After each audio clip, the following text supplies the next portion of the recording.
like to do is to see the first 2 years of community college free for everybody who's willing to work for it.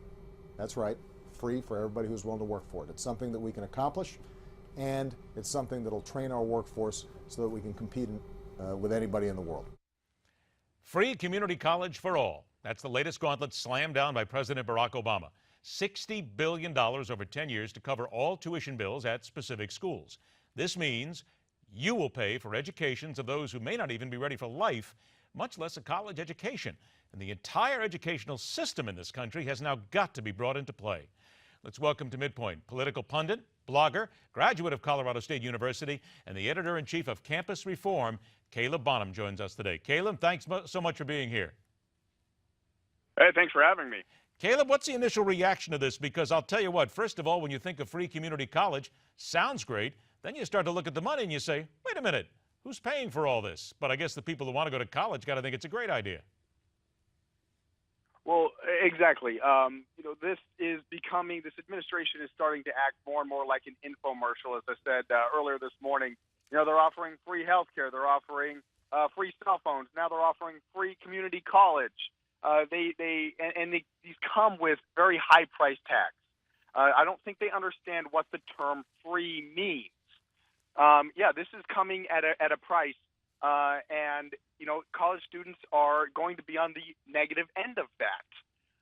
Okay, stop right there for 1 second, Caleb. Stop right there for 1 second. How will college students wind up on the negative end of that when the president would tell you that this is positive for everybody? Because a college education is valuable. A college education is an investment in yourself.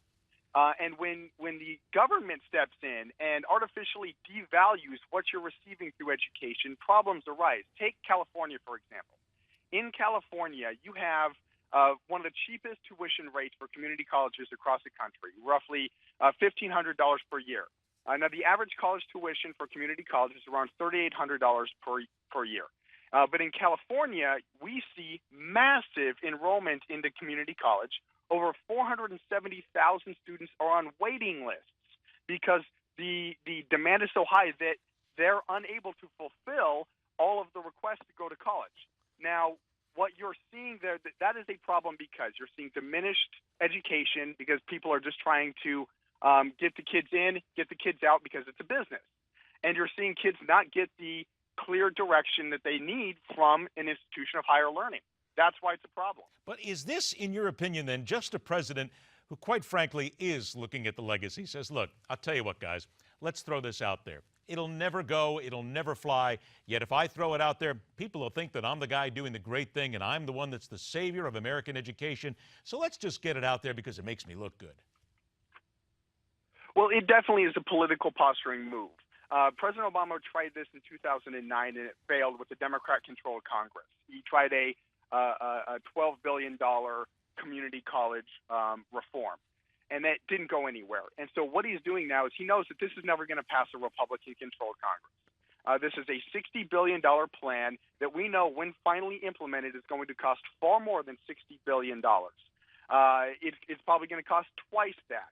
But what he's trying to do is set up campaign tactics. He's trying to put Republicans, for instance, into a position, or conservatives or whoever, of being against reform, against young adults, against education. He's fully aware that something like this is not going to be approved. And they're using it, as Elizabeth Warren did in the previous campaign, as a move to push for a more universal education system. And that's why a lot of conservatives are concerned about how this is being brought about. All right. Now, I'm going to talk about the universal system when we come back from the break, about 30 seconds here. But before we take that break, is this, just in your opinion, then, a president who is playing the people who want a college education for fools? It is. It's taking people and claiming, hey, I'm going to toss out this little freebie. Bite on it. Well, you're going to be on the hook for it years down the road, but you're so dumb that you're going to bite on it right now. I think people are smarter than that. I think the American people realize that they're going to have to pay for this, and this is an expense that, for a country that is $18 trillion in debt, and with tens of trillions of dollars in unfunded liabilities is not a wise investment right now in the way that it's being presented. Okay, hold that intelligence thought, because that's going to be part of what we're going to talk about after the break. We'll take a quick intermission. Back with Caleb Bonham. Let's dive deeper into the issue of education before anyone even gets to the community college front door. And at 34 minutes after the hour, the absolute horror of deeper taxes for one of the most critical industries in America. It's all coming up right here on the Monday edition of MidPoint.